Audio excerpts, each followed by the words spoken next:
Hey, I'm Lights at Mr. Small's in Pittsburgh.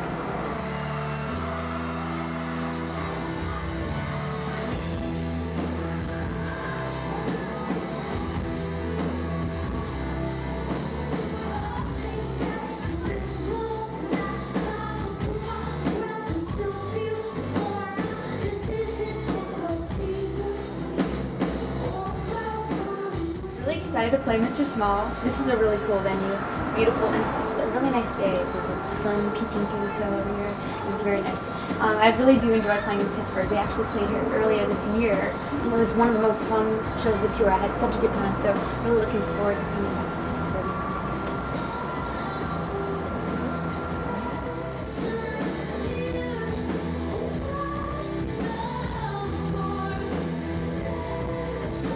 My journey began, we were a missionary family in the Philippines, and I would get scared at night, and my dad plays acoustic, and I could fall asleep no problem. It made me feel like everything was going to be okay. And every time I was having night terrors, I'd say, Dad, you play your acoustic? He plays acoustic, it's fine. So I learned from a very young age the power of music and how strong it is, and for something that doesn't exist, it must be some kind of like magical powers, right? It's coming from this other dimension, because it can move us and it doesn't even exist. So I wanted to start playing music as soon as I could, and I got a guitar when I was 11, started to play. My fingers were barely strong enough to form like a D, and I learned 3 chords and then started writing from there. And when I was 13, I bought this little 8-track because it had all kinds of ideas beyond just songwriting. So I started building up songs with 8 tracks, and then 1 drum, 1 or 2 vocals, a couple guitar, and bass, and then having fun with synths. And then I started to discover synths and the endless opportunities when it comes to creating a sound on synth.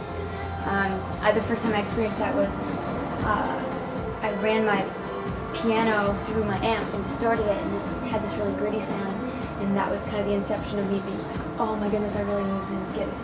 So, and to this day I'm doing electronics. So you find what you love about music, or whatever it is that you want to get into, and you just dive in, and you can't go in with any perception that it's not going to happen for you, because if you have a plan B, you're not working hard enough on plan A. That's what someone told me a long time ago.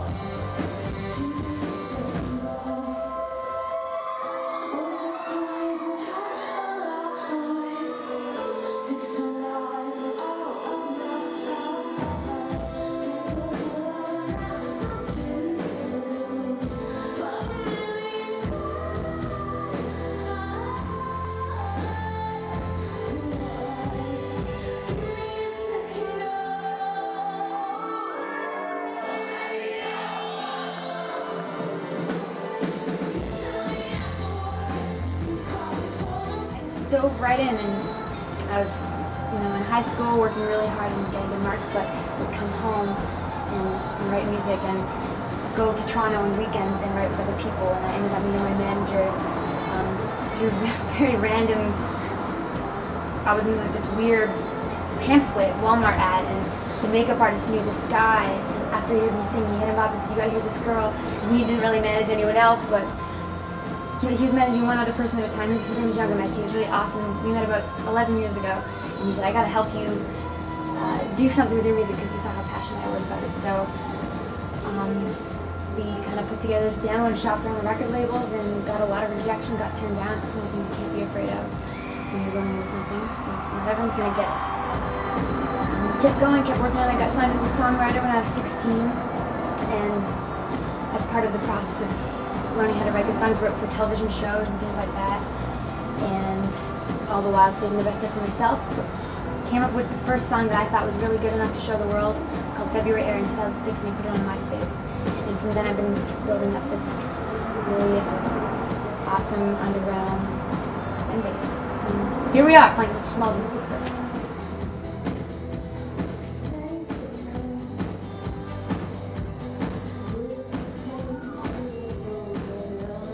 Advice for anyone aspiring to be anything, to a musician, anything, artist, you go in with everything that you have, and as long as you know you love it, then you're in the right line of work. I think that everyone is born to do what they're meant to do. And don't be inhibited by thinking too logical, because logic is the enemy of creativity, I think. You have to keep yourself young and a little bit naive to things, but not too much. But you have to really just kind of lose yourself in it and just go right in and not be afraid and not be afraid to take a risk. I mean, there's probably a bunch of other jobs I could be doing right now that make me more money, but I love what I do so much, and I'm gonna die happy. So I always tell people, just create something that you're so proud of, that you want to show the world, that you want to climb to the top of the mountain and tell everyone that you made it, and tell you know you did nothing. Put it out there, and there's all kinds of platforms to put it out there now, especially with music and art. You have DeviantArt, you have Tumblr, you have even MySpace is making its comeback, and YouTube and SoundCloud. There's a million places you can show the world your music. It's good. I promise people are going to